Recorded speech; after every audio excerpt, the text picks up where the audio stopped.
2016 Jeep Cherokee front brakes and rotors replacement. This is the Jeep. We got the new generation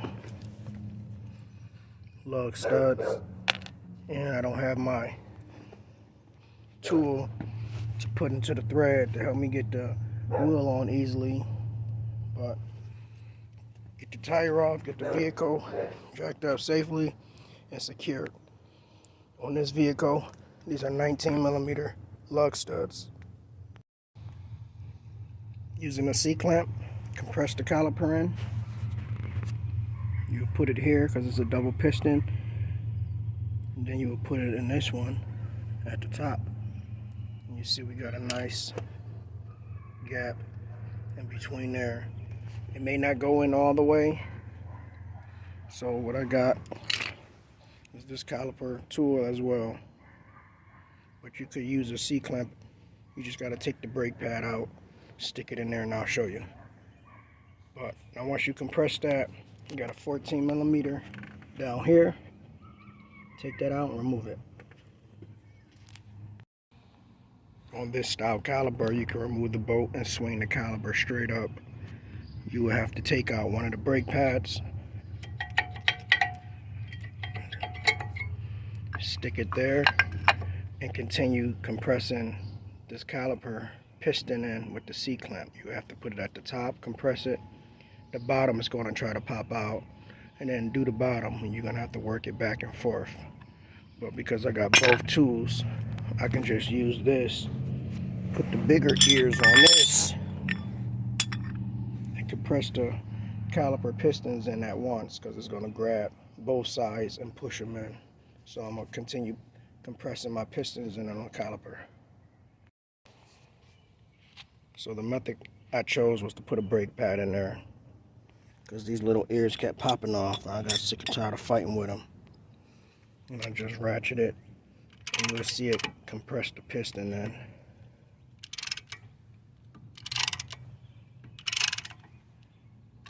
Now we bottomed out. Release this. Get my tool out. Then we go ahead and get the caliper bracket off. I got my brake pads out. I already started loosening them up. 16mm. Realistically, these are triple square sockets or heads, but as you see, I loosened mine with the 16mm. Oh, no, sorry, wrong socket. Well, 5/8. My 16 I had a short, so I used a 5/8 to get that out. You see it's turning. Realistically, they are triple square, but 16 or 5/8 work just fine. So I got the bolts out. This is what the heads of them look like. Like I said, they are triple square, but a 16 or 5/8 work just fine. I don't know the size for the triple square. Caliper and bracket is off, sitting on top of the rotor. We have no set screw in the rotor, so we just hit it. And pretty much anywhere. I normally hit here, but since they got new parts, we're gonna hit it anywhere we could, and just to get that rotor off. So I just tapped around here with the hammer, and it popped off. This is what our old parts look like. Normally I would have a wire wheel, but I didn't bring all of that stuff today to clean the hub up. The caliper slides in freely. Even though it slides in freely, I would still grease up the guide pins, clean off the old grease, put new grease on it. But in this case, like I said, I didn't bring all of that, so I got lucky with this one that they move in freely. So now I'm gonna get the rotor up here, put the new rotor on. Before I put it on, I'm gonna make sure these parts match up. So the parts do match up. They are the same width from here to there. They are the same height. I had took the new one, set it on the old one, but I set the new one on the old one upside down. like that, but I still had the plastic on it. So I get the new rotor cleaned up with brake clean, inside and outside, wipe it down, sit back on the hub, and get that locked down. It's gonna be a little tough because this did not have a set screw, so the rotor is gonna want to be moving around and spinning around because we don't have no studs on these style hubs. That's why I hate these ones. Be patient, you'll get it done. So what you want to do is you want to line the larger holes up with the threads. That's where your lug studs going. There is a lip for it to sit on, but I got all my fingerprints and stuff all over the rotor. So now we got to get the caliper bracket back on. So what I'm gonna do to make this easy, we already took out one bolt. I'm gonna just pivot this caliper bracket up, and this part with the pin that's still in it, I'm gonna just pull it off. That way I only have the caliper bracket in my hand and it won't be as heavy. You will see what I'm talking about. So here we have just the caliper bracket. And you set it on like this. It goes in between the rotor and the knuckle, or spindle, whichever you prefer to call it. So I got the caliper bracket on, got the bolts started by finger, and I'm gonna run them down slowly with the impact gun. So I got the caliper bracket on, got it locked down. Normally, like I said, I would take the wire wheel before I even put this on. Take these clips out, clean them up with the wire wheel. But in most cases, the new brake pads come with new clips.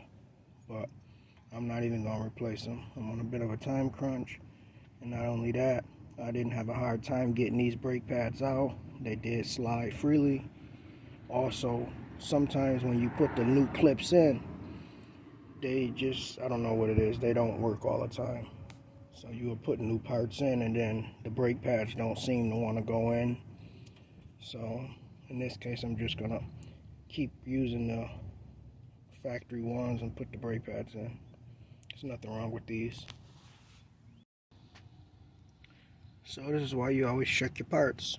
Rotors are right, brake pads are wrong. Look how much shorter those are. So now we got to go back to the parts store, take the old brake pads with us so we don't get them mixed up again, and get the right part.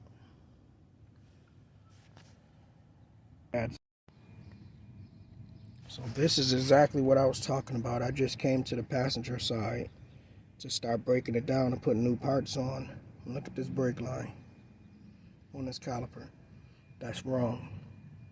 It's probably why she was having all these issues. So I'm going to show you how you put it on correctly. I've taken out the bolt already. So now just pull this up. Because we took the one bolt out. It should slide off. It's tough doing with one hand. Damn, that shit hard. There we go. And I know you can't see. Just flip it over.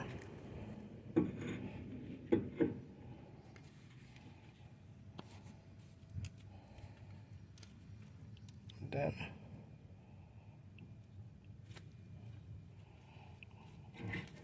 put it back on. See the difference? If that line was twisted and kinked, you're gonna have brake failure, brake issues.